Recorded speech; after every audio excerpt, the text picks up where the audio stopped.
오늘은 우리들의 마음을 밝혀줄 아주 훌륭하고 좋은 시 한 편을 소개하고 함께 감상을 해볼까 하는데요. 최승호의 공터라는 시입니다. 우리 한국인들이 살아생전에 가장 애송을 하고 함께 누려야 될 시가 아닌가 하는 생각이 들 정도로 굉장히 훌륭한 시라고 저는 생각을 하고 소개를 해볼까 합니다.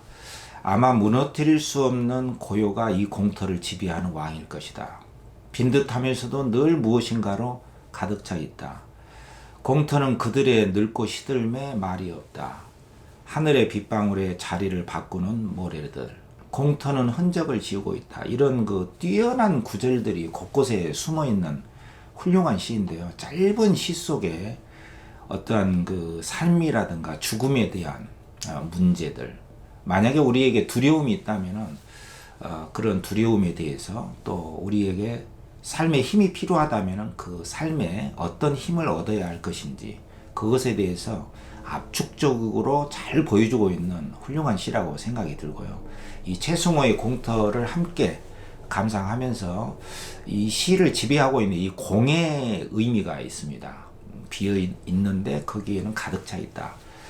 우리 전통적인 핵심적인 경전 중에 반야심경의 공 사상이랄까 공의 그 내용을 금방 떠올려 주게 하는 그런 시입니다. 그래서 이 최승호의 공터라는 시를 반야심경의 구절들과 연결시켜서 한번 살펴보겠고요.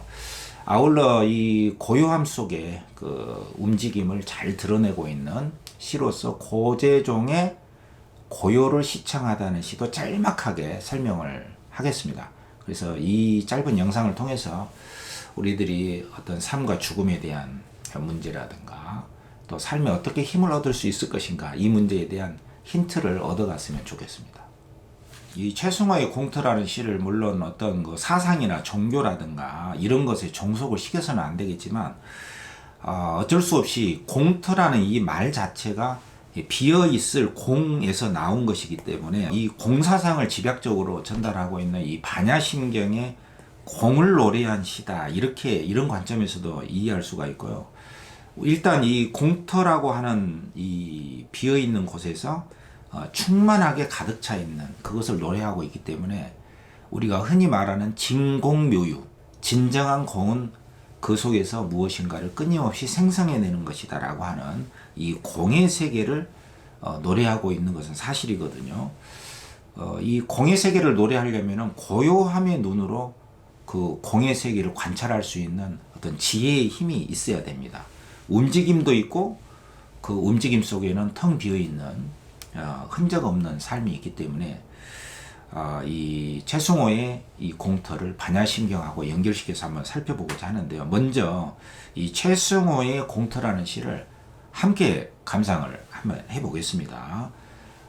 자, 제가 좋지 않은 목소리지만 화면을 보면서 최승호의 공터라는 시를 함께 감상을 해보겠습니다. 공터, 최승호. 아마 무너뜨릴 수 없는 고요가 공터를 지배하는 왕일 것이다. 빈 듯하면서도 공터는 늘 무엇인가로 가득 차 있다.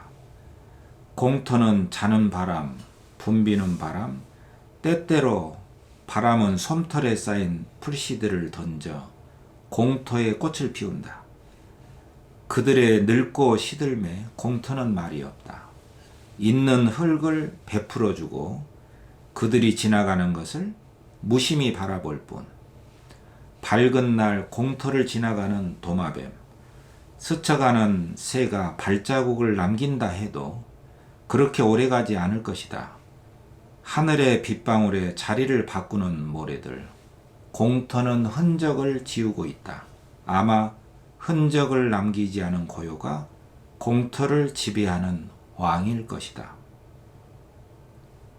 예, 이게 최승호의 공터라는 시인데요. 1994년도에 발표된 시인데 아마 시대를 초월해서 우리 삶과 죽음의 문제라든가 움직임의 세계, 또 말이 없음, 흔적 있음, 흔적 없음의 세계를 공터라고 하는 이 소재, 그 공간을 통해서 훌륭하게 시적인 표현으로 형상화한 작품이 아닌가 그런 생각이 듭니다. 아마 고요함에 도달하지 않고서는 포착할 수 없는 장면들이 많이 있죠. 특히 하늘의 빗방울에 자리를 바꾸는 모래들. 공토는 흔적을 지우고 있다. 1년하고 마지막 년에 이렇게 수미상을 이루면서 아마 흔적을 남기지 않은 고요가 공토를 지배하는 왕일 것이다. 이런 표현법들은 참 그 정신을 번뜩 들게 하는 구절들이라고 생각이 됩니다. 우리 삶을 지배하는 것은 과연 어떤 것인지, 보이는 것인지, 보이지 않는 그 고요가 우리 삶을 또 이 세상을 지배하고 있는 것인지, 그 고요 속에서는 진정한 고요라고 하는 것은 멈춰 있는 것이 아니라 그 고요 속에서도 계속 쉼 없이 뭔가를 생성해내고 있는 그 힘찬 동적의 세계가 고요함인데, 그 고요함을 우리는 무엇이라고 이름을 해야 할 것인지 참으로 아득한 마음이 들기도 하는데요.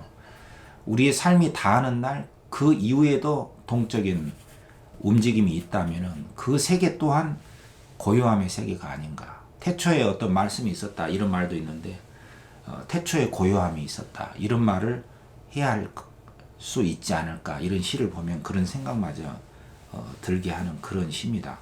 일단 이 최승호의 이 공터라는 시를 빈 듯하면서도 무엇인가 가득 차 있고, 이 공터를 지배하는 것은 고요합니다 이런 말을 했기 때문에 이것은 공의 사상을 집약적으로 보여준다고 볼 수가 있거든요. 그것을 잘 보여주는 게 반야심경으로 우리가 잘 알고 있습니다. 초기 불교를 잘 보여주고 있는 대승경전 중에 하나인데, 이 반야심경을 최승호의 공터라는 시를 떠올리면서 함께 공의 의미에 대해서, 이 공이 어떤 깨달음과 우리에게 힘을 줄 수 있는가, 그것에 대해서 이 공의 지혜, 공이 무엇인가 그걸 한번 반야심경을 직접 한번 보도록 하겠습니다. 다 읽지는 않고요. 이 최승호의 공터와 관련된 핵심적인 구절과 관련해서만 살펴보겠습니다. 시간 관계상.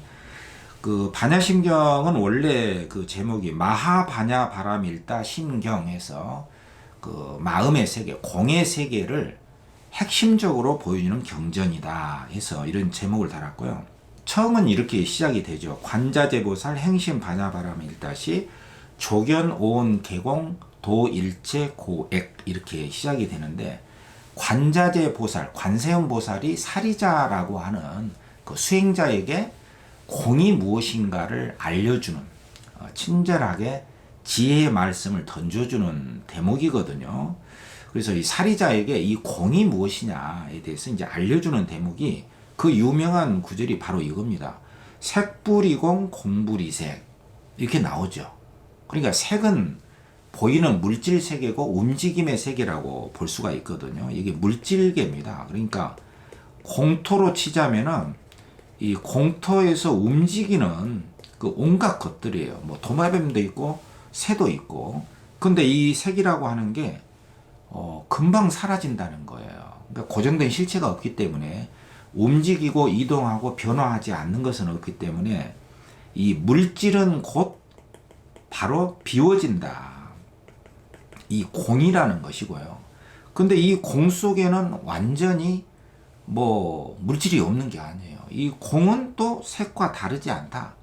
불이라고 하는 것은 이 우리 불교에서도 다르지 않다. 이것은 또 둘이 아니다. 이런 뜻하고도 관계가 된다고 볼 수 있거든요. 어쨌든 물질이라는 것은 고정된 실체가 없으니 그 형체나 색깔이나 이런 것에 관계없이 다 공으로 사라지는 것이고, 또 색즉 시공 공즉 시색이라는 말로 이렇게 또 바꿔줍니다. 다 똑같은 이야기예요. 색은 공이고 공 속에서 또 물질이 생겨난다. 그리고 이제 더 심각한 이야기는 이거죠. 수상행식 역부여시. 이 수라고 하는 것은 이 물질이 이 색이면은 이 정신세계는 수상행식으로 정신세계를 더 크게 나눈 겁니다. 이게 수라고 하는 것은 이제 받아들일 수니까 감각이에요. 감각 느낌이고, 상은 온갖 종류의 생각이죠. 어떤 기억들, 이런 것들이 상을 일으킵니다. 싼냐라고 하는데, 어떤 물질 세계가 색이라고 하면은 그것을 받아들여서 느끼고, 감각 느낌이죠. 상, 생각, 옛날부터 이어져 온 어떤 기억, 이럴 것이다, 이런 추측, 이런 것이 상입니다. 또 행은 의도예요. 아마 내가 이렇게 하려고 하는 의도라든가 식은 이 모든 것의 밑바닥에 흐르는 의식입니다. 의식.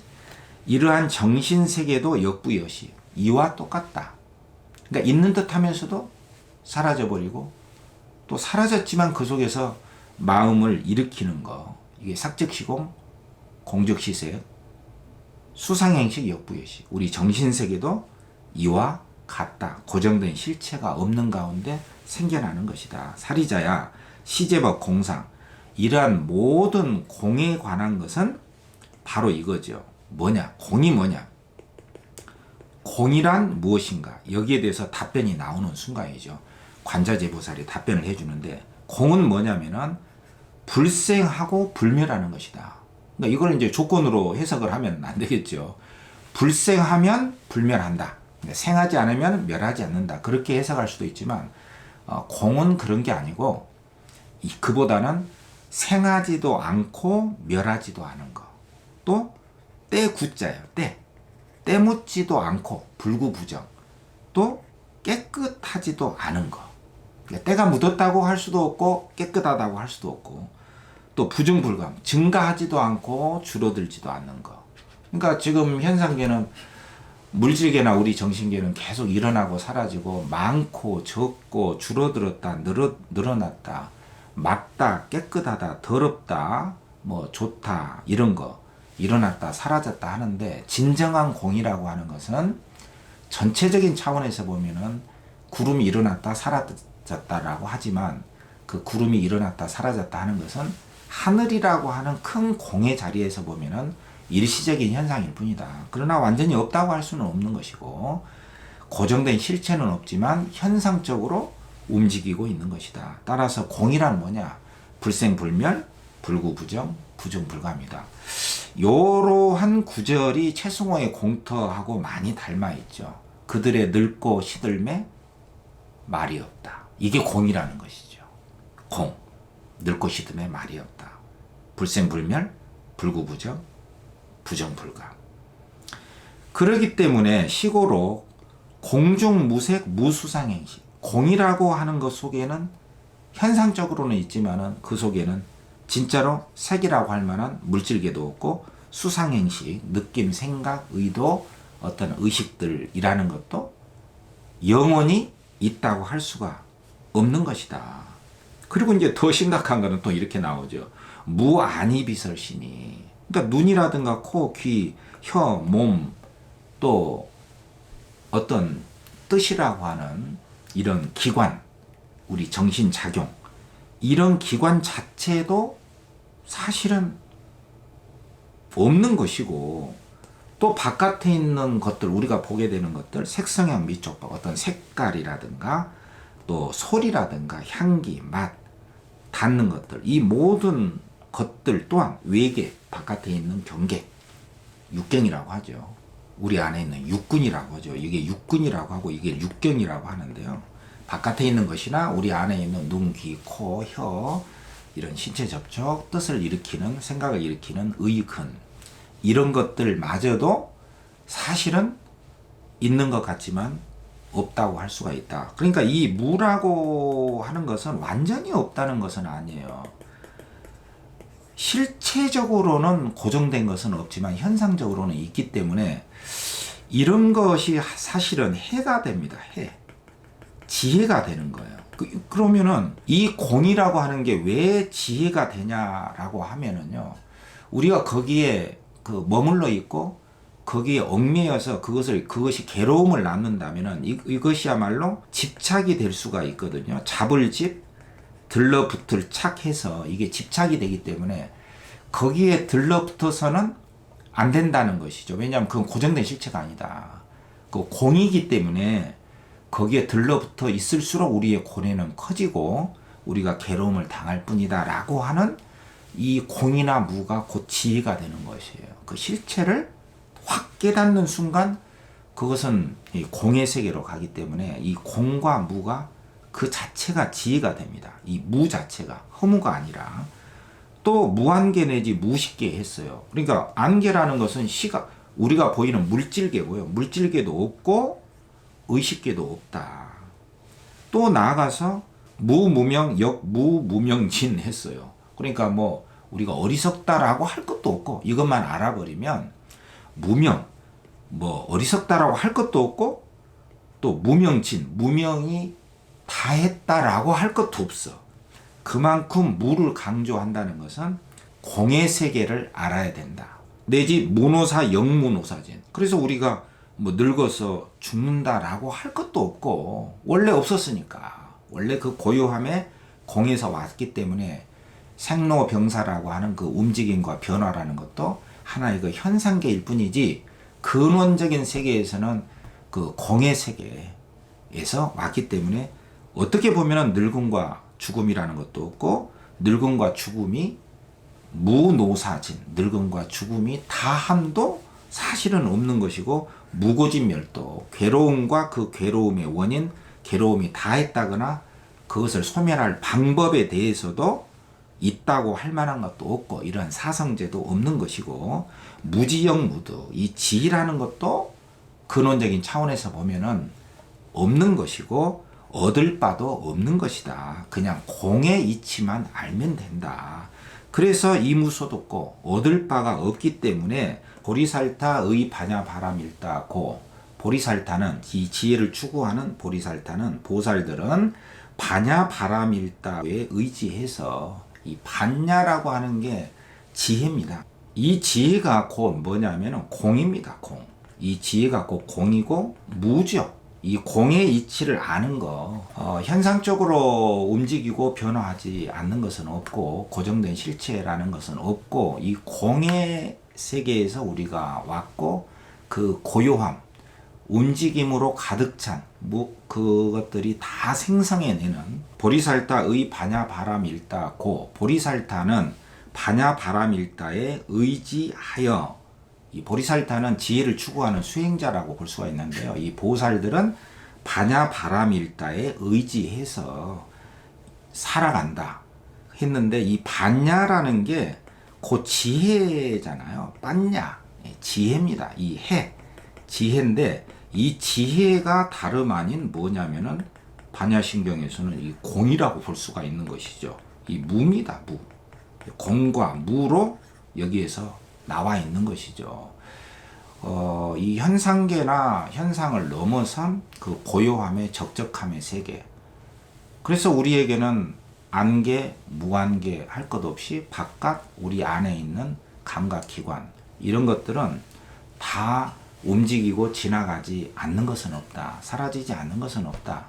그래서 이 무를 잘 아는 것이 바로 공이에요. 이 무와 공을 확실하게 이해하고 자기 삶에 적용해 나가는 게 이 빤야, 이 지혜라는 것이고요. 이것에 입각해서 현상적으로 보이는 것들에 너무 집착하지 말고 우리가 왔던 그 자리, 그 고요함 속에서도 온갖 것들이 생겨나는 그 무한한 그 공의 세계를 잘 이해할 때 삶의 문제가 풀린다. 이렇게 보기 때문에 모든 보살들은 이 반야바람일다에 이 반야의 지혜로 의지해서 살아간다는 뜻이거든요. 그래서 이렇게 살아가면은 심무교의 무괴고 우리 한국에서는 무가라고 읽는데 실제 발음은 우리 한자로는 괴입니다. 거기에 걸려 있다, 얽혀 있다 이런 뜻이거든요. 이 애도 장애입니다. 그러니까 마음에 무괴, 장애가 없어요. 마음에 장애가 없다는 것은 마음의 자유와 행복이 찾아왔다는 것이거든요. 마음이 걸림없이 사는 것. 이것이야말로 가장 최상의 행복 아닙니까? 그래서 무괴고 또 고통에 걸림이 없어요. 그래서 무유공포, 공포가 없어요. 두려움이 없고요. 뭐 삶이나 죽음이나 두려움이 없습니다. 있는 그 상태에서 만족의 상태로 어떤 불만족이 없어져요. 그리고 원리 전도멍상, 그러니까 멀어진다 이거죠. 이별하게 돼요. 전도몽상, 이게 이제 망상입니다. 왜곡됨으로부터 있는 그대로 보지 못하는 왜곡됨으로부터 떨어져 나가고 구경열반, 진정한 어떤 깨달음의 세계, 행복한 세계에 들어가게 된다. 그래서 삼세제불도 온갖 과거의 여러 부처님들, 깨달은 자들도 의반야바람일다고 반야 바라밀다에 의지했기 때문에 이 공의 지혜에 의지해서 수행을 하고 거기에 삶을 맡기고 살았기 때문에 그래서 고득 안욕다랍 삼맥삼보리 진정한 깨달음에 얻을 수 있었다. 안욕다랍 삼맥삼보리는 최상의 깨달음을 의미하거든요. 그래서 고지 반야 바라밀다. 그래서 반야 바라밀다. 반야의 세계로 바라밀은 건너가다 이런 뜻이거든요. 반야 지혜의 세계로 우리가 가야 된다. 능제 일체계고 진실불어 그 반야의 세계로 가기만 하면 능히 일체계고 모든 괴로움으로부터 벗어나고 진실에서 허망한 것이 없다. 그래서 고설 반야 바라밀다 주. 그 반야의 주문이 있는데 행복하게 해주세요. 우리 잘 살게 해주세요. 우리는 우리 나름의 소망과 주문들을 가지고 있지 않습니까? 그래서 반야의 지혜로 가는 그 주문이 있는데 그 주문이 즉설주알. 그 주문은 이렇다. 아제아제, 바라아제, 바라승아제, 모지사바, 모제사바. 모제라고 해도 되고 모지라고 해도 되고 아제아제. 가자 저 언덕의 세계로 넘어가자. 그래서 무한한 깨달음을 얻고자 한다. 그 무한한 깨달음이 바로 반야, 공입니다. 최승호의 공터에 나와 있는 비어있음이죠. 완전한 비어있음이 아니고요. 어떠한 고정된 것이 있다 라고 하는 것으로부터 비워버리면 그 속에서 무한한 것이 생겨나기 때문에 그 지혜의 세계, 마음 비움의 세계로 가자. 세 번 읊죠. 아제아제, 바라아제, 바라승아제, 모지사바 하면서 반야심경이 끝이 나는 것이죠. 그래서 이 최승호의 공터라고 하는 시는 제목 그 공이 비어있을 공에서 그 비어있는 터고 그 비어있음은 고요함의 세계고 이 고요가 지배하는 가운데 만물이 생성되는 우리 삶과 죽음 그 너머의 우주의 이 비밀을 굉장히 시인의 그 고요함의 눈으로 잘 살펴서 쓴 훌륭한 시라고 보여집니다. 그래서 이 공이 과연 그렇다면 우리 삶에 어떤 힘을 줄 수 있을까요? 그래서 생각난 게 바로 이 공과 관련되어서 생각나는 그 말이 바로 진공묘유라고 할 수가 있거든요. 그러니까 진정한 공은 참된 공은 완전히 없는 것이 아니라 그 속에서 묘하게 생겨난다는 것이죠.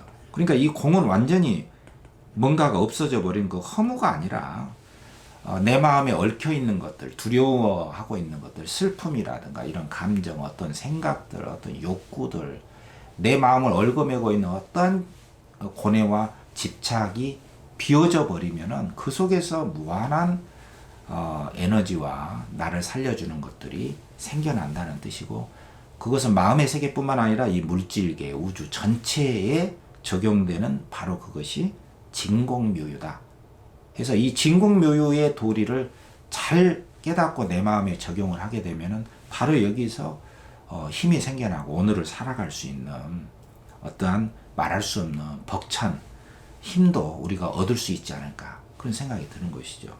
아울러서 이 고요함의 세계를 읊은 고재정의 고요를 시청하다는 시도 상당히 여러분들이 시간 있을 때 한번 감상을 해보면 어떨까 하는 생각이 들어요. 상당히 좋은 시입니다.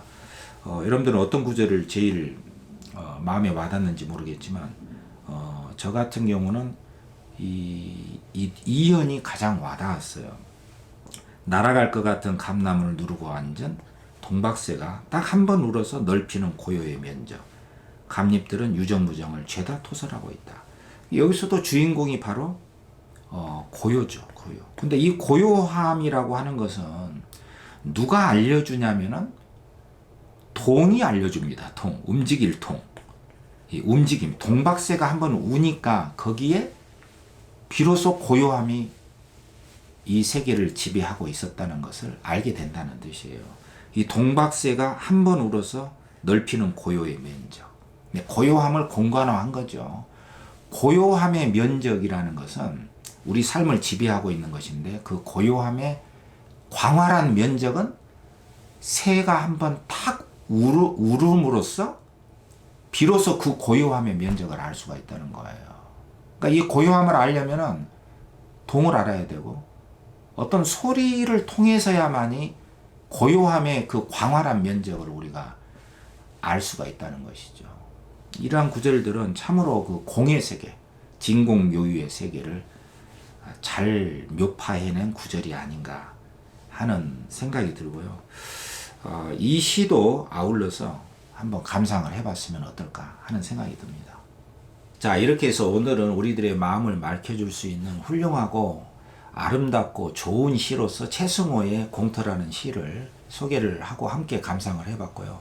이 공터라는 시를 지배하고 있는 이 공의 사상, 공이라고 하는 깨달음, 그 지혜, 빤냐, 그 지혜의 세계를 반야심경의 구절들을 통해서 함께 연결시켜서 살펴봤습니다. 또한 고재종의 고요를 시창하다는 시 속의 구절도 짧게나마 함께 살펴봤습니다. 이런 시들을 통해서 한번 감상을 하고 음미하면서 시끄러운 우리의 시간들 속에서 한 번쯤은 이 고요함의 의미, 또 공의 의미, 그것이 왜 지혜가 되는지, 그리고 이러한 공이 진공묘유라고 하는 그러한 원리에 입각해서 우리의 마음을 한번 확 맑혀주고 비워낼 때 그 속에서 묘하게 생겨나는 에너지들의 흐름이라든가 묘한 좋은 아이디어라든가 그런 힘도 아울러 갖는 하루가 됐으면 좋겠습니다. 자유롭고